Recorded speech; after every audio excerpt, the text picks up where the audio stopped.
তাহলে তোমার হাফ তো কম আছে তাই না? হাফ কমে গিয়ে চুলকনি অনেক বেড়ে গেছে, অর্ধেক বেড়েছে। দেখি পা দেখিস, হাফ কমে গিয়ে চুলকনি অনেক বেড়ে গেছে। দেখাও দেখাও। ওরে বাবা, সব সব অনেক অনেক খুব বেড়ে। যাই হোক, আমি দেখাচ্ছি।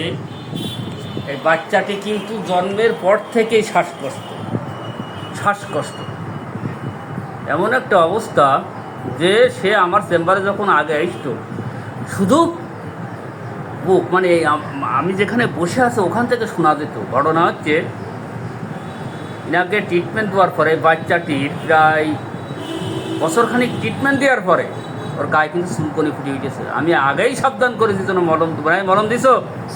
হ্যাঁ, তুমি যে বলছো মাদ্রাসা কে মলম দিয়ে সেরে গেছে, কি বুঝলাম না। মানে ওই সামনে রয়েছিল, হ্যাঁ, সে মলম মেখেছে আর অ্যালোপ্যাথি ওষুধ 200 টাকা পাতা, ওই ওষুধটা খাইছে, খাওয়ার পরে সেরে গেছে।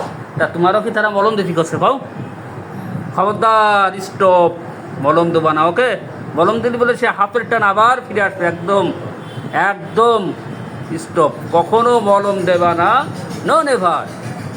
যাই হোক, তাহলে আমি ওকে ওষুধ দিয়েছিলাম বন্ধুরা। প্রথম একে 1 বছর ধরে ধাতুগত ট্রিটমেন্ট চলছে। আমি ওষুধ টিউবারকুলিভবিনাম, হ্যাঁ, ক্যালকেরিয়া ফস,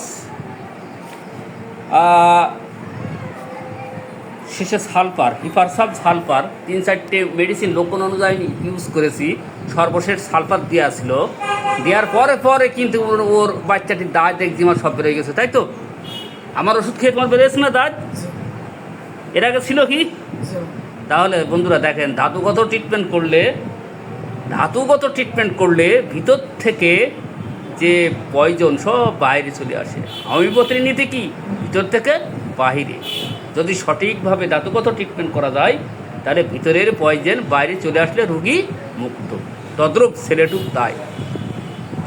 এখন আর ঠান্ডা লাগে না, হাসি লাগে না, সেই ধরনের শ্বাসকষ্ট নেই। ও শুধু একটাই ব্যস্ত যে আমার ডায়াবেটিস হয়ে চিন্তা। আরে তোমার কোনো চিন্তা নেই, ঠিক আছে?